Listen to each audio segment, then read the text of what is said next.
before the Georgia fans start calling in saying I don't know what I'm talking about, Georgia has the better roster, talking about than Michigan. There's no question about that. But I want to see the quarterback play, and I don't think that's too much to ask. That was from Rece Davis on Paul Feinbaum's show not that long ago. If you like this PE sweatshirt, I've got the link. It's right down below.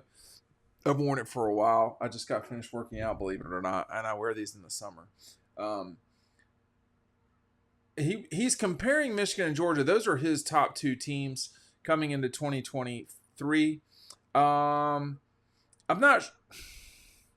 I think Georgia's the top team. He's got Michigan. I'm not sure. I disagree that they're the top two teams. It is challenging. Maybe it's against my religion not to have Alabama in the top two, but they got a lot to replace for sure. Alabama, but I don't think it's too much to ask to wait to see what happens from likely Carson Beck. We'll see. And to some degree from JJ McCarthy. We talked about this this past week. And what is JJ McCarthy bringing to the table? He was very good last year. He was not very good against TCU. I'll tell you that right now. But if he plays a lot better, it's going to be hard to say that he wouldn't be in New York for the Heisman. And we'll just have to see. But to say, oh, well, I need to see what the quarterback brings. Okay. I mean, I don't think that's crazy. But I think we the thing about it is that, you are replacing Carson and you're replacing Stetson Bennett with somebody in Carson Beck that there really is a lot of behind the scenes optimism about. I don't expect Rece Davis to know that or understand that. I don't expect people who don't cover the program closely to understand that. That's not his job. But, and I also will say this, is that when you get people that do cover the program closely, usually they just blow smoke anyway. So, it's just what it is. Make sure you're picking up our 2023 preview by picking up Double Dogs today. This offer is kind of slowing down. What I mean to say is we're almost done with it. So pick it up today if you want both of them. You cannot get these anywhere except the links below and at Red Zone in Athens. Okay, downtown on Clayton. They also have it on their online store, but I don't have a link to that. So I do think that Carson Beck will win the starting job at Georgia. I think most people anticipate that. Brock Vandagriff's going to have to play a lot better in order to be the starter. And I think if he does do that, that would be a positive for Georgia. I mean, if Brock Vandagriff comes in and beats out the Carson Beck that I've seen over time, that means he's really playing well and is consistent, and has gotten consistent. I think what Rece is saying is I want to see the quarterback at Georgia, whoever that person is, and I want to see what they can do. Replacing Stetson with Carson, I don't know if that's going to be as complicated a thing as replacing or as JJ McCarthy sort of ramping up the way that Rece Davis is wanting him to, or perhaps people at Michigan are. I think that, Michigan has been the second best program over the last 2 years. They just haven't played for a national championship. And,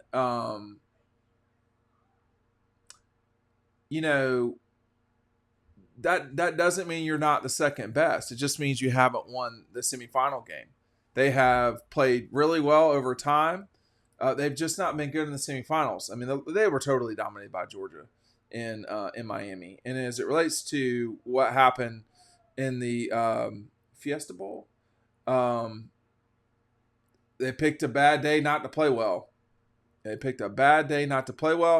TCU just straight up outplayed them. I mean, the turnovers were bad. The defense for Michigan was bad. So it wasn't just a quarterback or wasn't any one player. It was whoever. And they got outplayed. I think coming into this thing, if you have someone other than Georgia, it's not that you're wrong. I want to know why. For me, JJ McCarthy might not be a good enough reason.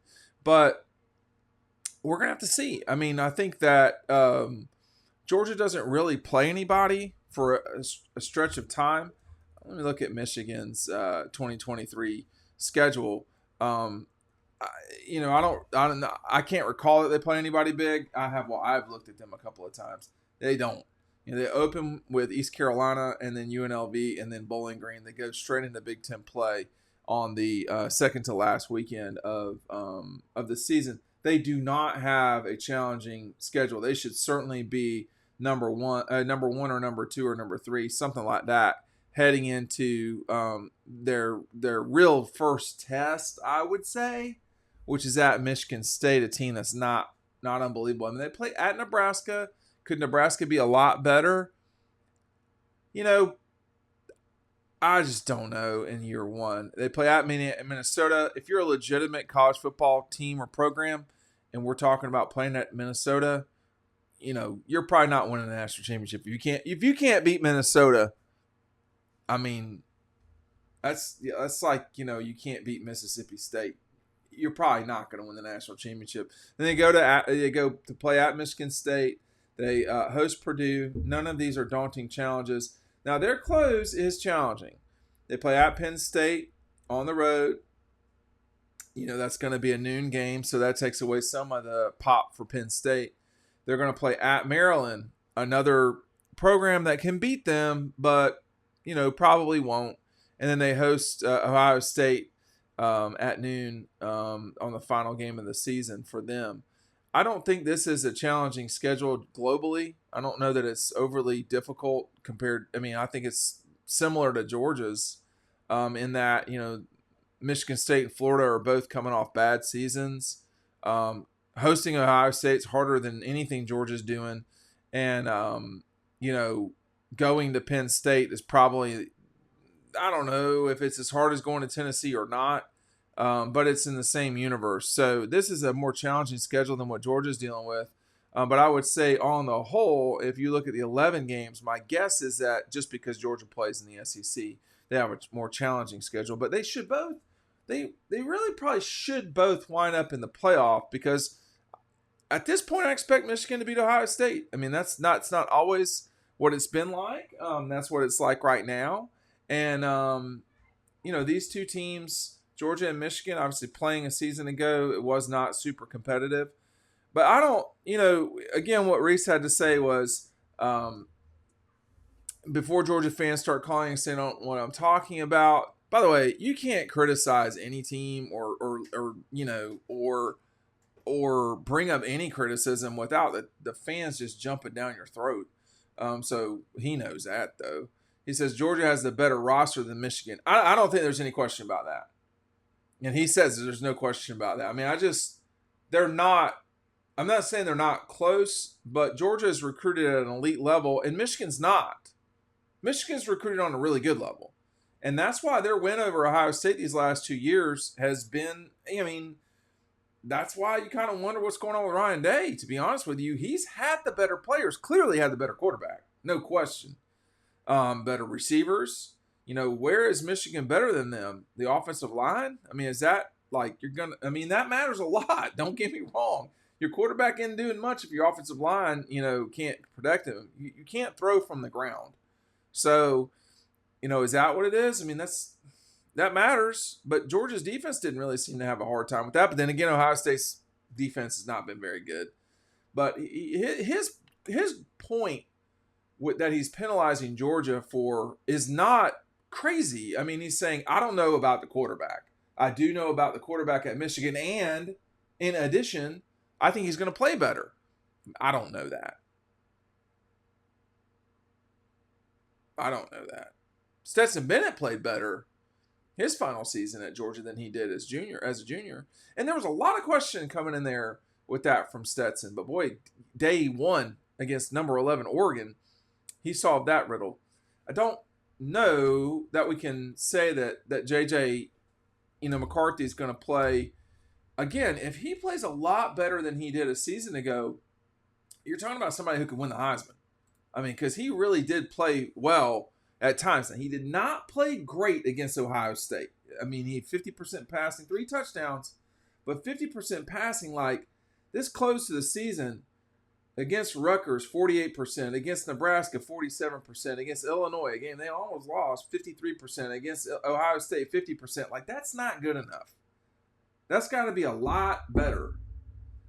So I think perhaps the consistency is a real issue with JJ McCarthy. He obviously can run the ball really well, or at least has the capability of doing that.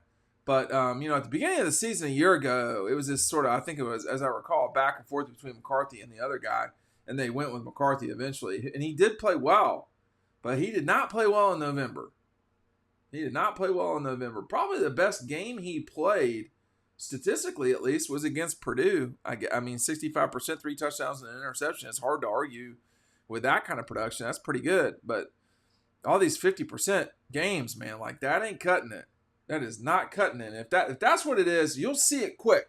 Even against these sort of off-brand teams, you'll see it quick. But I still got the dogs coming into this thing. A season ago, I had Alabama, Ohio State like everybody else. Maybe we're all wrong about this one too. I don't know. We'll have to see.